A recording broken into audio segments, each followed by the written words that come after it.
Right, so I'm going to try and give a little bit of a tutorial for using Demon, since the game's Demon tutorial is just terrible, and there's not a whole lot to help teach players how to use Demon and what to do, aside from trying to play against survivors.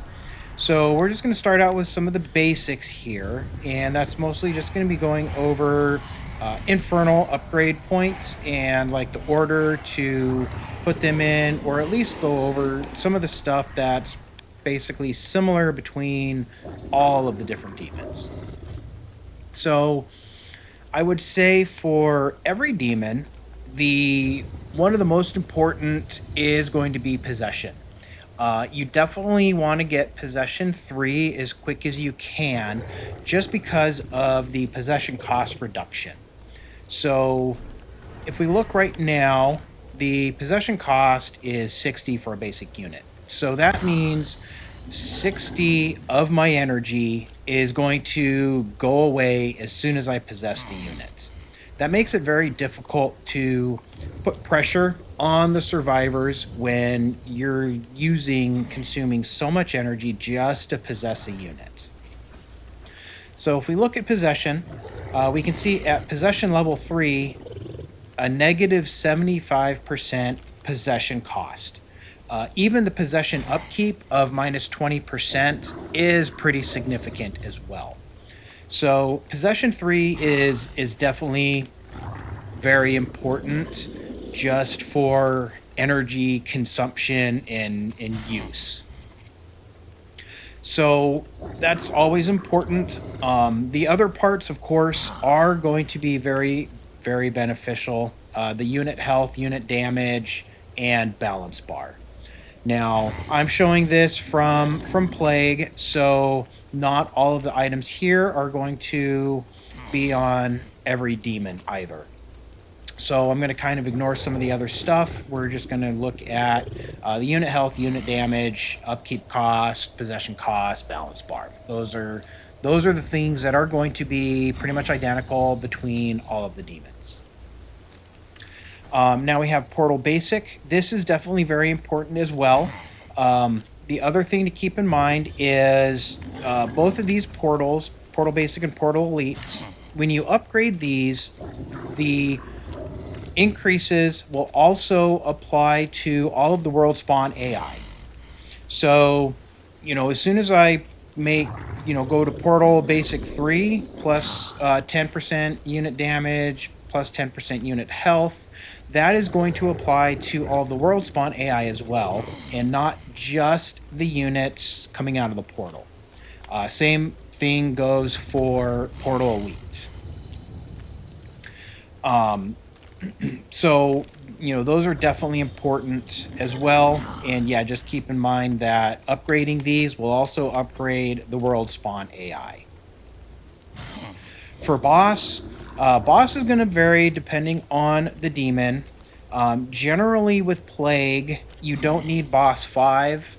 We can get into a little bit more, but the big thing to keep in mind is at boss level 5, boss is immune to being stunned. What that means is boss will no longer take any balance bar damage. So they're not going to get stunned if you have a level 5 boss out. So that's definitely important to keep in mind for any of the demons that do heavily rely on boss for some part of the match. And now there's demon powers.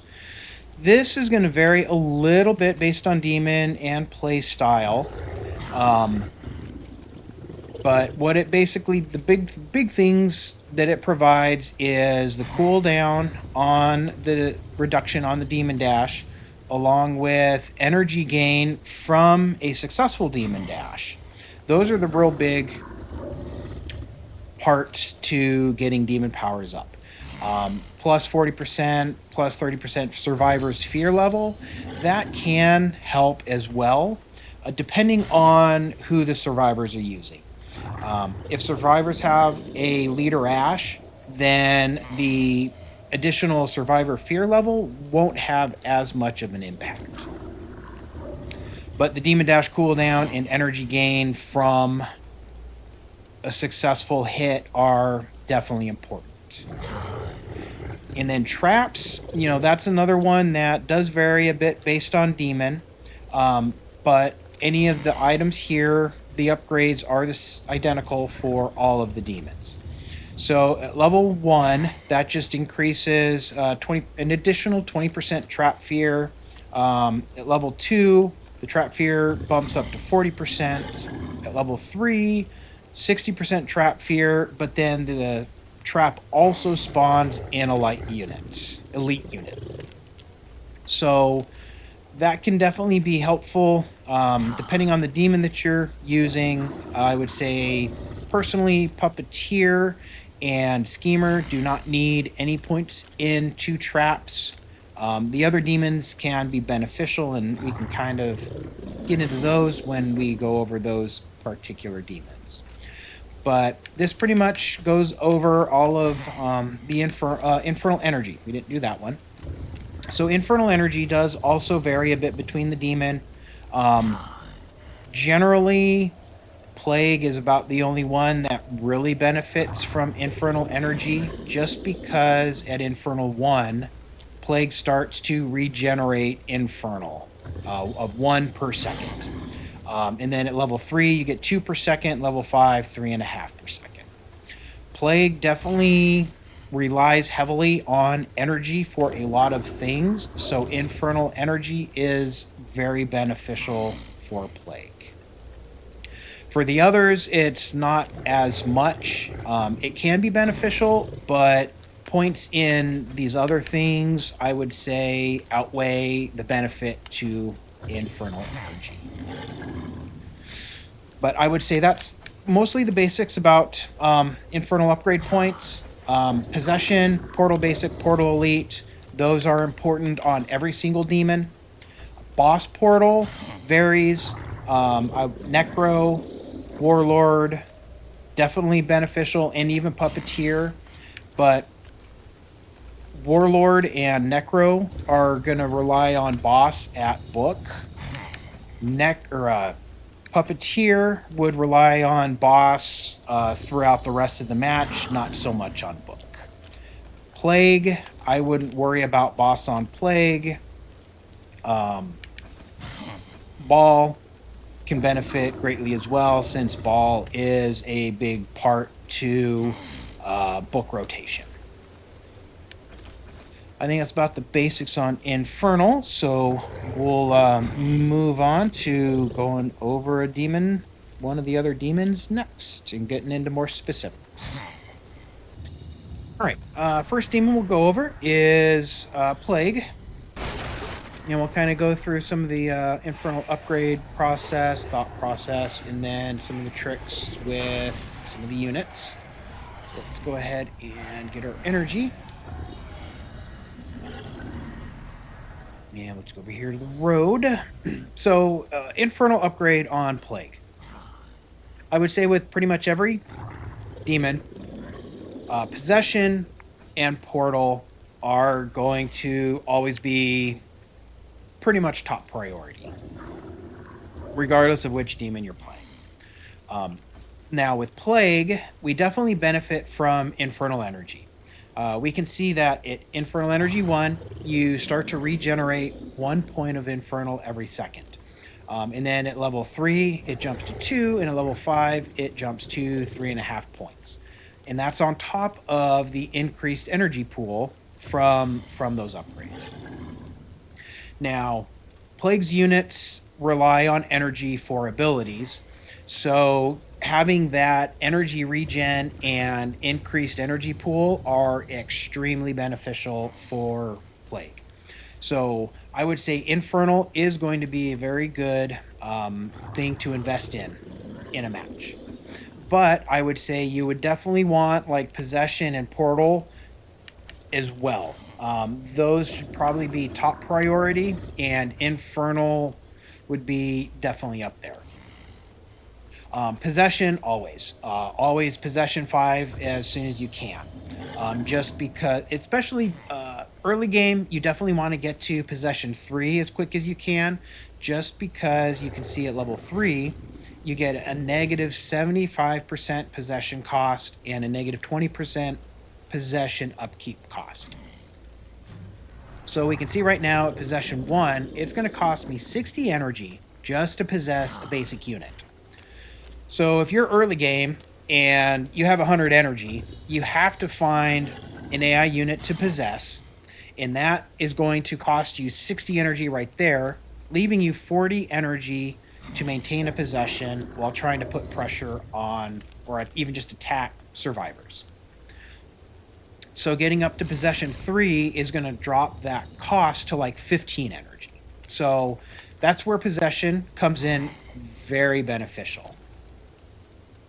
Boss for Plague, boss is going to be the last thing I upgrade myself. The only thing I really use boss for is to put blight onto the survivors. So part of Plague's kit is blight, and that does a couple of things. One, it does energy or damage ticks to the survivors. If you invested in it, it also does. It decreases the melee damage the survivors can do. On top of that, if you aren't possessing a unit, it also increases your energy regen. So if you have all 4 survivors have, let's say, each have 2 ticks or 2 blight stacks, you're going to be regenerating an extra, like, what is it, like 30, 40, 50 energy per second. So if you get blight stacks onto the survivors, your energy is going to regen real quick. And so that's where I find boss to be beneficial. On top of that, the boss scream and induces fear into the survivors, which can be beneficial, but that's usually just a secondary thing for me. Demon powers for Plague. Demon powers 3 is very important just because of the demon dash cooldown. Now, in Plague's build tree, there is no portal cooldown reduction. The only cooldown reduction you can get is, and I don't remember what it's called, but it's you get the cooldown from a successful demon dash. And if you invest 2 out of 2 on that in the tree, for each survivor you hit, you can knock off 10 seconds off of a portal cooldown. Especially at book, that is very important. Especially when you're getting your reduced or the cooldown reduction on your demon dash. You can get a couple of demon dashes off during the book phase. Now for traps, that varies. Sometimes I do trap 3, sometimes I don't. The one thing that's, well, traps are going to be identical between all the demons. Trap 1, it just increases fear. Trap 2 increases fear some more. Trap 3 increases fear some more, but also spawns elite units. Now, elite units with Plague are beneficial just because the Plague AI is the most consistently aggressive AI. Because they're aggressive, they use their abilities a lot as well. So the AI alone can put a good amount of pressure on the survivors. And then the elite units, being a little less susceptible to melee damage, makes that even better. Because you can have the AI using ability on survivors and hitting them and stacking blight. You're not having to do anything. Your AI is stacking blight, and now it's increasing your energy regen. On top of that, the damage dealt to survivors just from hitting the trap, I believe, also increases because it's an elite unit.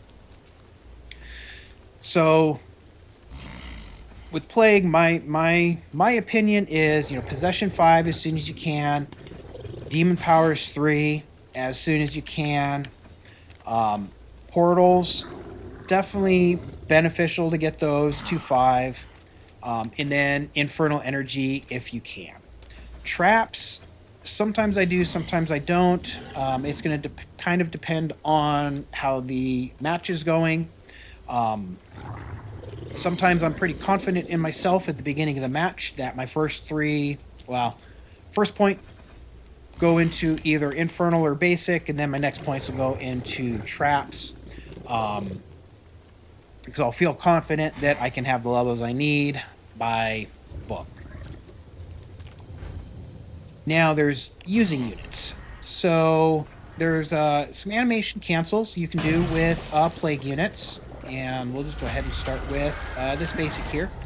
So you have your double pierce, and you can cancel the delay after double pierce with either a dodge or a light or an attack.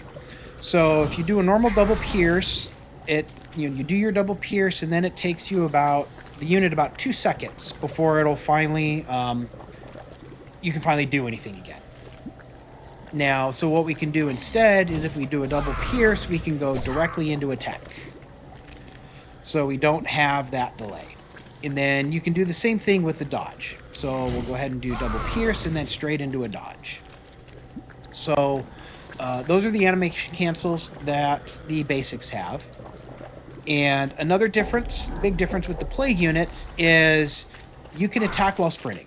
So my units around here are sprinting. I'm able to do, both lights and heavies, and I can attack. So you can chase a sprinting survivor and still hit them. Now, the basic units don't do a lot of damage on their normal hits, but you do get energy back from it if you've invested in that in the build tree. So these can be very beneficial, and in part because you can be very persistent. And basically you just get really naggy. You can just stick on them like glue, continually hit them. You don't do a lot of damage, but you gain energy. So you hit them a few times, use ability, hit them a few times, do ability, just rinse and repeat. And you can wear them down. And then we have the elites. The elites do have a running heavy that does work fairly well. Certainly not the best, not the quickest, but it can be very good, and it is possible to hit survivors with it. Especially compared to there's a standard heavy. Now, the other thing is with the standard heavy, you might get 2 hits on the survivors though. Not every time, but like that one there, you can see he basically did 2 swipes. If you hit him with both times, that's 2 hits with 1 attack. I would say one of the big common moves with the elites. We will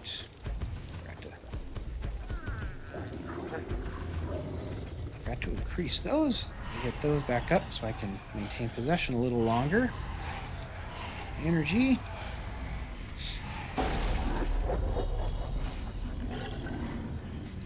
And then I'm doing all of this and trying to do this in pot just because the other thing with Plague is within pot range, your abilities and anything that costs energy will cost less if you are within the aura of pot.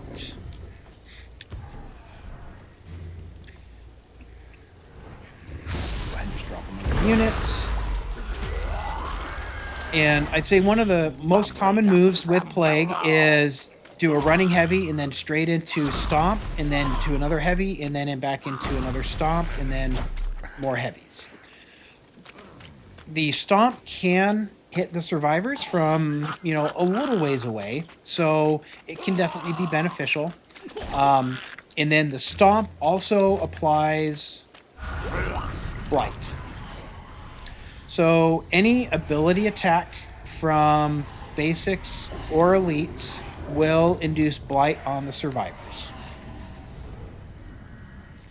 Whether it is that, whether you're doing the stomp And then you can do that. Or you're doing the Fatal Filthy Splatter. If you hit him with that, you'll also do Induce Blight. And then remember, the more Blight stacks you have, the more energy regen you get when you're not possessing a unit. Now with boss, there's not a whole lot of tricks or anything to boss. You do have potion, so potion hits a survivor, it induces blight, and you just keep doing it. And I believe each attack does a little bit more blight damage. The thing to keep in mind is watch the energy cost, because every time you use ability, it's going to increase the cost. Like it went from 19 to 33 to 49, and then again, and now I'm out of pot range, it's up to 100. So that's one of the big benefits to Witch, is just doing the blight. Attacks can do good damage, but with how slow Witch moves, and then terrain and other things make normal attacks a little bit difficult to get a real benefit from. The other Witch ability is Scream. So the Scream does two things. It does damage, and it also induces fear. Now, the survivors can dodge damage from Scream. What they can't dodge is the fear induction. So if you do a Scream, the survivor can dodge to not take the damage, but if they're within range, they will still get the fear gain from the Scream. I think that's most of the basics for Plague that I can think of. So we'll go ahead and move on to the next. Next demon we're going to go over will be Warlord. Warlord is the one I'm most comfortable with, the one I use the most. Let me just grab energies real quick, get over to the road. So we'll go over Warlord's Infernal upgrade path. So if we look at Infernal Energy, we can see that not until Infernal Energy 3 do we start getting any regen. While that can be beneficial, I still believe that Possession, Portals, Boss are higher priority to get. So that's my opinion. That's my play style. I know Infernal can be good in the regen, but I myself find more benefit out of these others. As we can see with Possession, there's no difference from any of the demons. Extra unit health, upkeep cost, balance bar, etc. One place Warlord does differ a bit is with both portals. We can see that, the usual portal 1, you unlock it, you get 2% unit damage, 2% health, and just kind of from there you get more damage health, and then you start getting the portal cost reduction and cooldown reduction up until you hit level 5. We can see that at level 5, not only do we get the additional unit, the units are also guaranteed to spawn in with a weapon. So normally, portals 1 through 4, you only get 2 units out of the portal. At level 3, you get 5, you get 3 units. And on top of that, the basics are guaranteed to spawn in with a hatchet. And then if we go to Elite Portal, basically the same thing, except you do not get an extra unit. But at Portal Elite 5, the elites are guaranteed to spawn in with an axe. As usual, boss, the usual cooldowns and stuff. Boss level 5, boss is immune to balance bar. That's where boss 5 is very important, especially with Warlord. You pretty much, I wouldn't say rely, but part of the opening book rotation includes spawning boss, and you don't want boss to get balance barred when you're on book. So boss 5 is very important for book. Demon powers, again, this is pretty much the same against all of them. Decreased demon dash cooldown, increased energy gain. I use demon powers a lot. I always upgrade demon powers because I use demon dash a lot. I also miss frequently, so I need more opportunities to miss my demon dashes. That's the only reason I use demon powers. Others, a lot of people look at it and just think it's for the fear or whatnot, but for me, demon powers, I'm using it for demon dash cooldown. And then Warlord traps, it's the same trap fear, and then trap fear with elites. So as with Plague, I do find a benefit to getting more elites on the field. Part of that is potentially for fear with the Warlord build. So there is, blood coagulation or blood splatter. When the survivors do damage to an elite unit, they get blood splatter, which generates fear. That can be beneficial. On top of that, just having an elite with how tanky they are and having more elites on the field and how versatile they are, I like to do Traps 3 with Warlord. I myself find that very beneficial. With that said, we'll start going over some of the units. So we don't want one with a hatchet yet. See if we can find one without a hatchet. And they all have hatchets. This one up here doesn't. Those are good. So go ahead and spawn this unit. Let's have some fun. Now with Warlord units, you can do 4 hits before the units themselves go into like a little stun animation for about 2 seconds. So we can see that if I do 1, 2, 3, 4, 1, 1000, 2, 1000, about 2 seconds before I can start moving again. So if you're running after some survivor, and the other thing is they do have a little bit of a running heavy, and running heavy is a little bit different if they have a weapon or not. Whether or not a running heavy is any good, it's all dependent on the match and the survivors. Now, as for the 4 strings, what I would say is if you're running after a survivor, you're trying to hit them, and let's say you get 2 hits in, but then you miss the third, I would just stop right there, and then you can run, do a dodge. When you catch up, go back into 4 hits, and then you get your stun. But what you want to do is after hit 3, you just stop attacking for a second. You do a dodge, and then you can do another 3, and then dodge, and then I ran out of energy, another 3. So basically, you don't get stuck in that stun animation. Now you're only getting 3 hits, but you're also not getting that like 2-second delay. Now we'll find another. You'll find another unit without a weapon. I have to spawn one in then.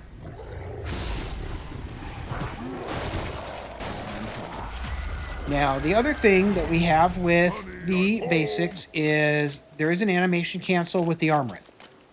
So they don't have a weapon, but you can Y or triangle on PlayStation, probably ability 2, is the units can rip an arm off and then they use the arm as a weapon. And when they're using an arm as a weapon, they do just as much damage as if they spawned in with a hatchet. Now you can also do an animation cancel. So you do an arm rip and then you do a dodge and then you can go straight into P. And that reduces the amount of time needed to do all 3 of those actions. And then you can use that and then use your arm to, do your attacking. The other benefit to the arm rip, when you can use it, is the units regain energy. Or not energy, health. So they replenish health when you do an arm rip. So if you're still in somewhat early game,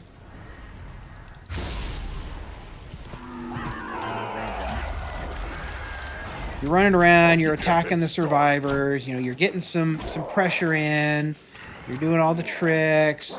But let's say you're down to, like, let's say, half health. Do an arm rip, and then you do a dodge to animation cancel. Now your unit has full health again. Now this does not regen or regain balance bar, but it does regain health. So you can do that, regain health, and then go right back into attacking them as much as you can, and then doing a puke. So if your unit's almost dead, and you can do an arm rip, and you will regain health, and you can put more pressure or continue putting pressure on the survivors. And now with the base, or the elites, the elites have a 9-string combo you can do.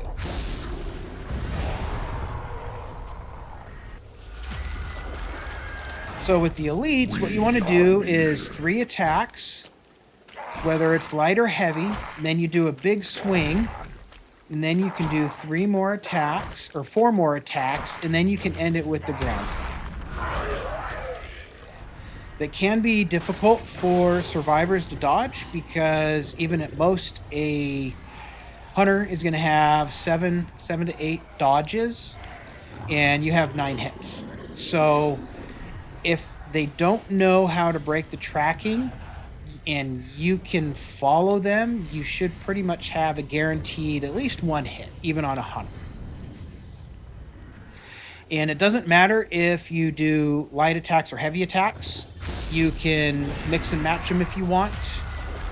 It doesn't really matter. You can do light to a heavy to a light, and then just do a big swing. And then the other thing, second, and so yeah, you can mix and match, and then yeah, you just have to get the abilities done at the right time and in the right order.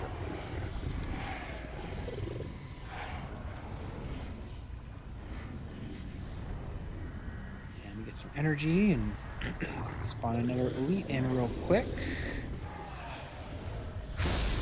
And now there's one neat thing too about the big swing. So it's supposed to do like a 180-degree hit or something like that.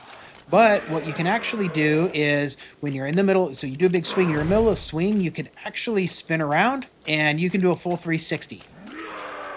And it is possible to hit survivors in that full 360-degree circle. You might have to increase your controller sensitivity to get it off, but it can be done. So if you're just standing still or stationary, you're not moving, you're only going to hit roughly, I think it's something like 180-degree range. But you can actually do a full 360 degrees.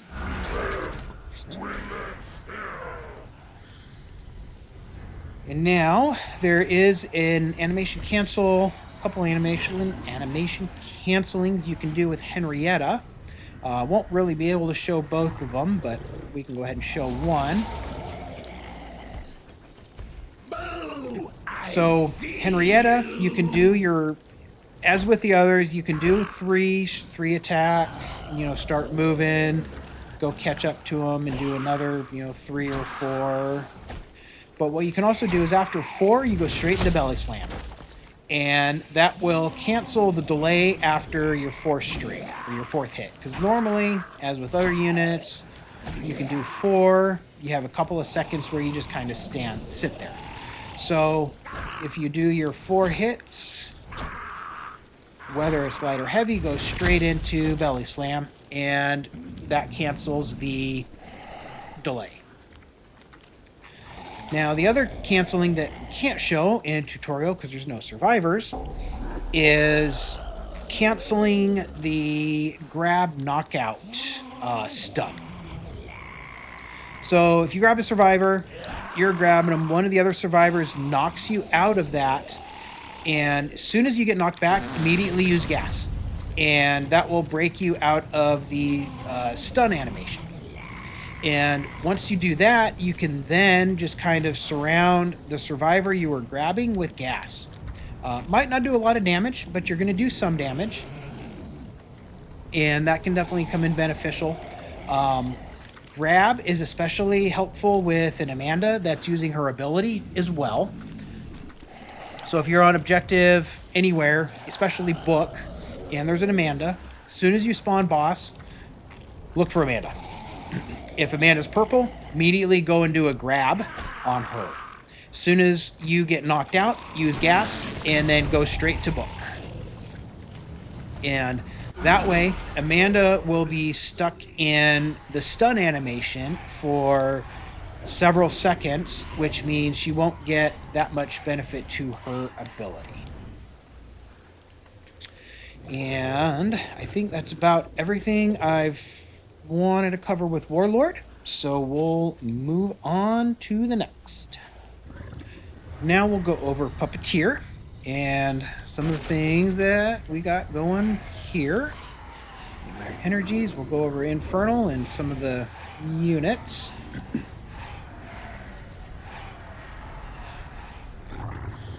Over here to the road, so we'll look at Pup's Infernal upgrade points.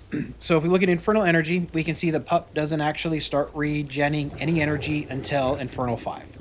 So definitely would not worry about Infernal 5 at all unless everything else is already upgraded. I would do traps before Infernal. Possession, as with all the rest of them, Possession 3 is super important. Just because of possession cost and possession upkeep cost. With Portal Basic, this is the same. You just get increased unit damage health, decreased cost, and cooldown reductions for the portals. Again, with Basics, at level 5, you get an additional unit. With Elite Portals, nothing special at 5. Every level just gives more damage health and portal cost and cooldown reductions. And then again, with boss, they're pretty much the same. Nothing until boss 5, when boss becomes immune to balance bar. Demon Dash. And again, I like Demon Dash just because I like to use or Demon Powers, just because I like to use my Demon Dash. And I do enjoy the cooldown reduction for the Demon Dash. About the only thing that I really rely on Demon Powers for. Traps. With Puppeteer, I definitely would not worry about traps at all. The elites don't really do that much, and the elites have a higher probability of dropping a Shemps or an Amulet. So definitely no trap 3, trap 1 or 2, if you wanted to, but anytime I use Puppeteer, I do not put any points into traps unless I got everything else leveled up. So I think that's we'll just go ahead and do that. So those are the Infernals. Now with the units. The one nice thing about the units is you have the self-destruct ability. That's going to be ability 1, or Xbox is the X button, and PlayStation, I believe, is going to be square. The self-destruct is definitely beneficial if there is a Hunter Ash on the team. If you can bait out a Hunter Ash to use ability, then before he gets the ability off, you self-destruct. That way he uses up his ability and you do not get any of the energy loss from ability because you're able to immediately depossess. And then with the basics, where they definitely benefit is they have good running heavies. They have good slaps, and it is very easy to hit survivors with those. Even if the survivor's running, you can still hit them. Even if it's a running light. They are very good. They are very persistent, and one of the better basic units in the game. Now, the other thing to keep in mind or worry about though is you just saw the taunt that he did. So after you do so many hits, he does a taunt. So the way to get around that is to mix in some like a brief delay of attacks, but then you dodge. So you can do an attack, you can do attacks, and then you do a dodge, and that kind of, I guess, breaks the string. So then you don't get stuck in the taunt. And so that's where you can benefit with the basics. Aside from that, they do have their head rip ability. When you rip your head, you do have a limited amount of time before the unit will automatically throw the head. I don't know if it's 10, 15, or 20 seconds. But during this period, you don't take damage at all. And what you can do is you can then throw your head at the survivor to hit them with explosion damage. And if you're close enough to the survivors, the body can do explosive damage to them as well. So the head rip really does have two different damage points or damage dealers. The head itself and the body. That can also come in very beneficial on book. So you would rip your head, you would be right next to book, throw your head at book, and so the head explosion damage and then the body explosion damage. So one unit would be doing two different sets of damage. Now with the elites, there's not a whole lot of special or anything really good with the elites. Super good anyways. Power possession. Elites do have a running attack, which is a funny looking jump. The normal heavy attack's a little bit different, but you can see that there is another. No, maybe there wasn't. Yeah. So the running heavy is just kind of that weird looking thing. There's kind of a running light as well. Not a whole lot of special. They of course have their cloning ability. 99% of the time, this is completely pointless. Your clone is going to get killed in one hit, and it's not going to ever do anything before it gets killed. So, kind of pointless. The ability that can be good with the elites, though, is Thunderstruck. Now, a good survivor is going to dodge the Thunderstruck, but if there's enough units around and the survivors are distracted by other units or other things going on, you might still be able to hit one or two. So not always completely useless, but don't expect to get a lot of damage off of it. Now, the other place Thunderstruck is very beneficial is Book, because it does splash damage, or AoE. If you have survivors close enough to the book, when you do the ability, the survivor might jump and dodge getting hit, but Thunderstruck is still going to hit in that spot, and there's still going to be splash damage that could hit the book to do more damage. So when you're at book and you're using Thunderstruck, just because it doesn't hit a survivor, that's not a bad thing if they were still close enough that the attack and the lightning itself hit close enough to cause splash damage that hits the book.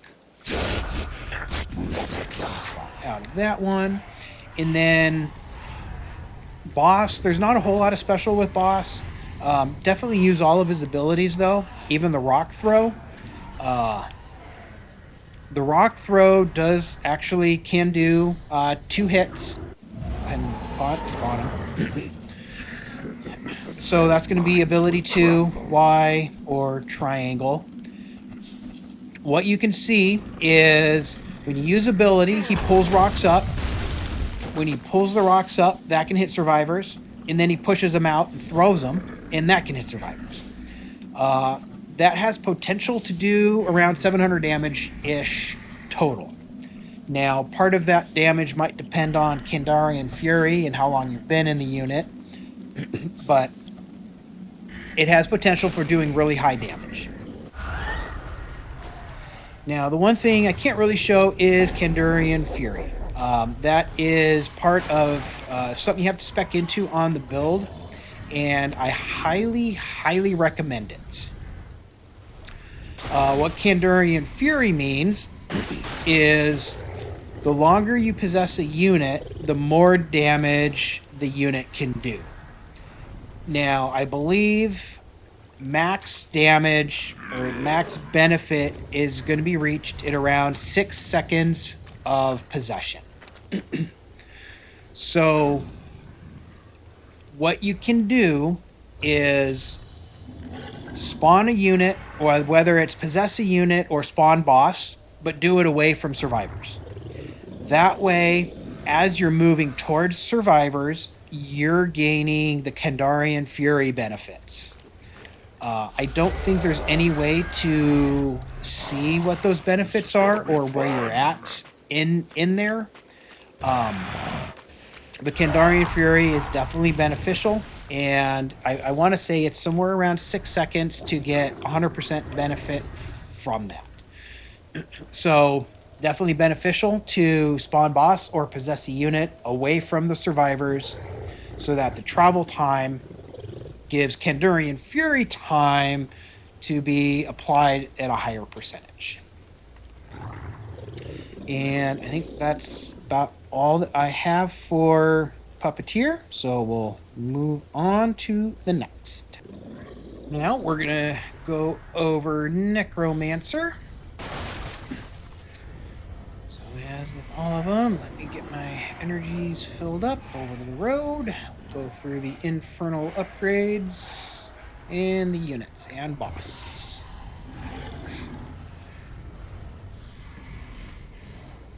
So Necro, and so with Infernal Energy, we can see Necro will actually start regenning energy at Infernal 3.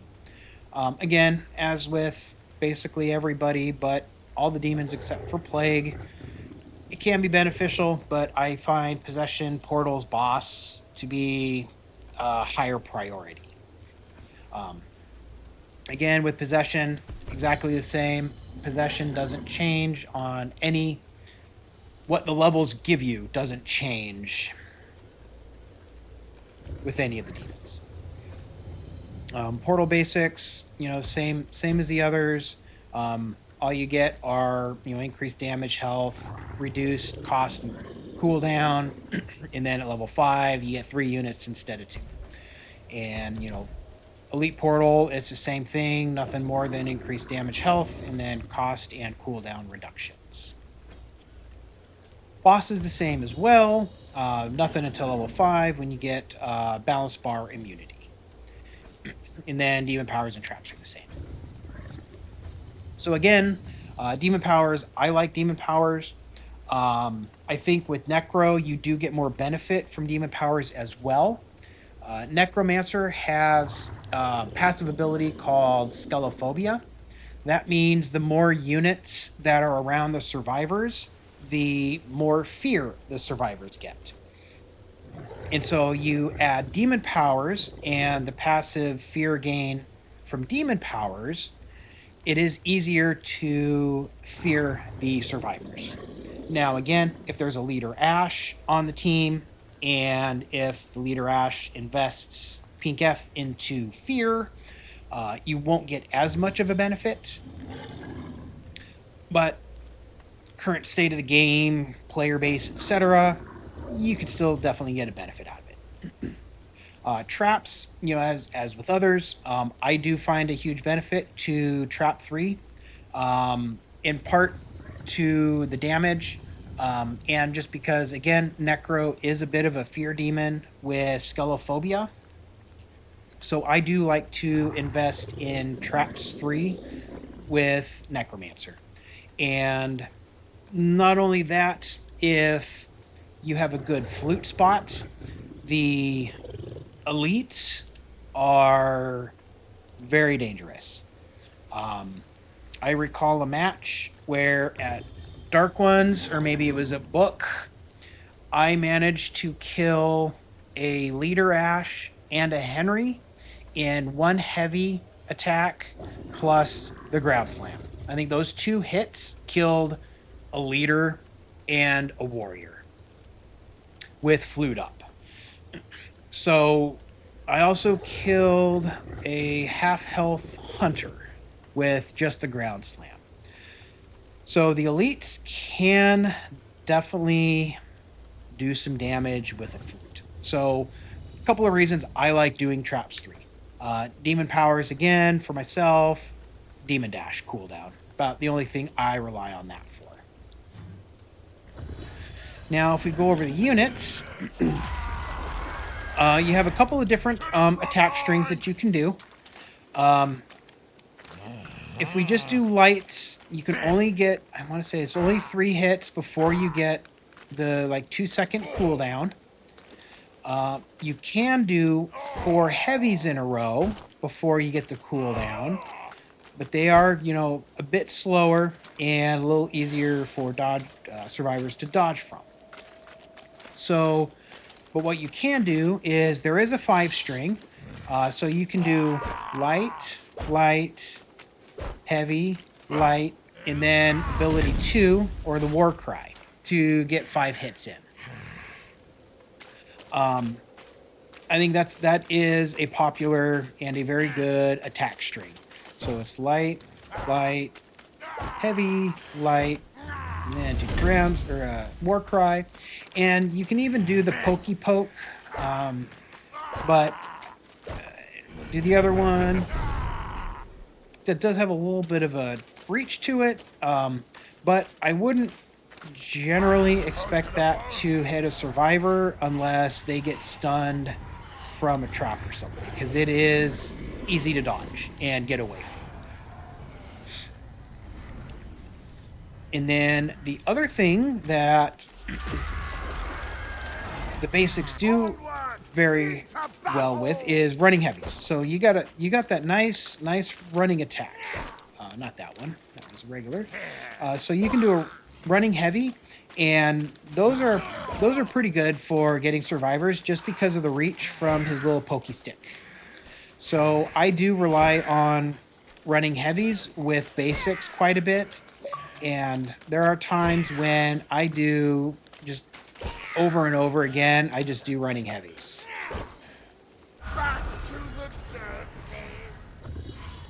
Now, with the elites do have some animation canceling as well. So let's... Oh, I spawned the wrong units. Get my energy back up. Yeah, there is some animation canceling that can be done with elites. And the running heavy. So there's a normal heavy attack with the elite, but you can do a running heavy, and that is very beneficial. A lot of times survivors aren't expecting it, so they end up not dodging it. Now, the other thing that you can do is the animation canceling. So you're only going to get like 3, I can't remember if it's 3 hits in, and then you get that delay. Run out of energy, just drop it. So you can actually animation cancel with the ground slam ability. Energy all up again.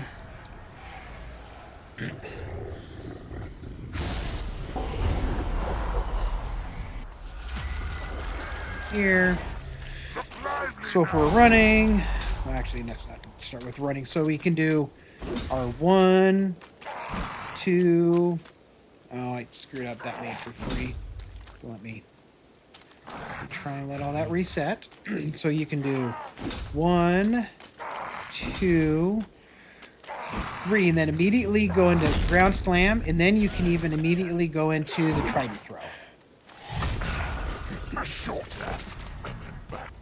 So after your 3rd heavy, you immediately hit what is that ability?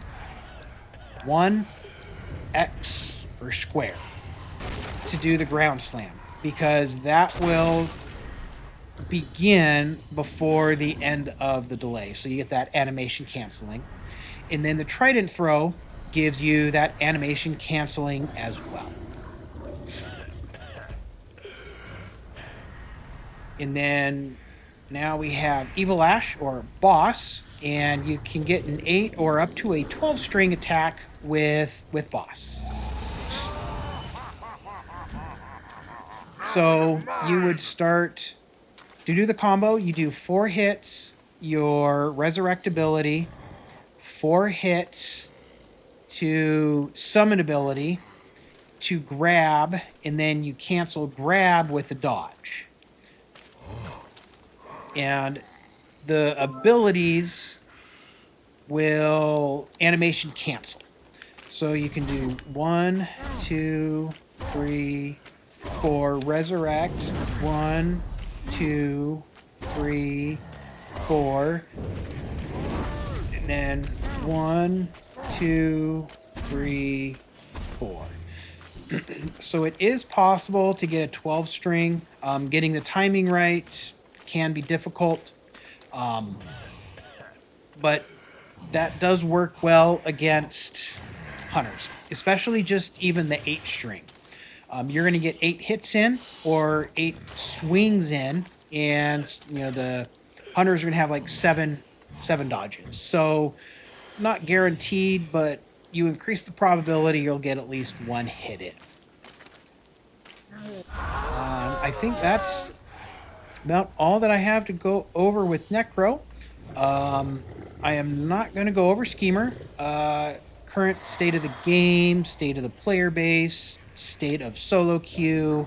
I personally think Ball/Schemer is just an easy button for demons with the high pressure that he does. That is not a demon I use very often.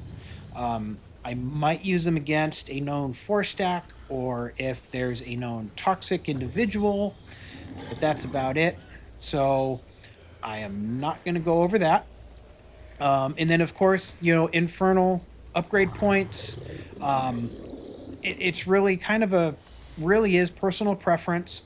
I think if you're starting out, though, and still learning, I think it's important to prioritize possession, portals, and boss primarily.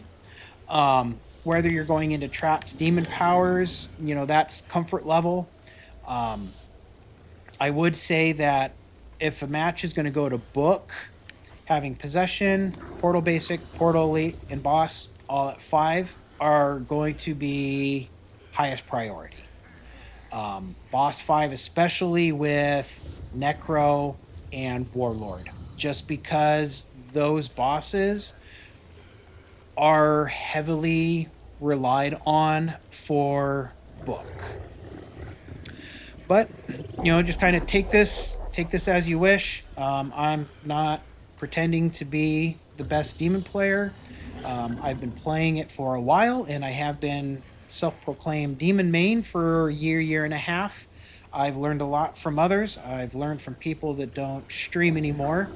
I've also figured some stuff out on my own, but this is just kind of some tips, tricks, helpful information for anybody that's trying to start out playing demon.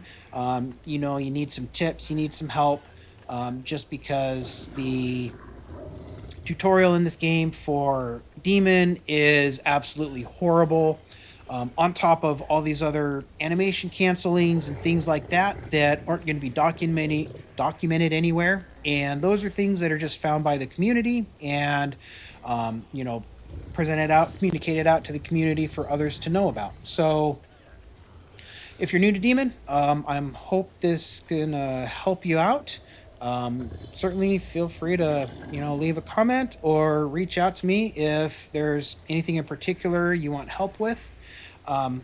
After this, I'll probably try and put some more in-depth tutorials for individual demons. The intent of this was just to go over the basics, and more of the basics of playing demon, and your infernal upgrade points, thought processes throughout matches with your demon against specific survivors. Those definitely can vary match to match, and there might be a thought process around doing something different, and those are just hard to really explain without actually being in the middle of going through that. So I hope this helped anybody out. Again, feel free to reach out, leave a comment if there's anything else that I might be able to help with, or any other questions you have. Otherwise, thanks for watching, and we'll see you in the next one.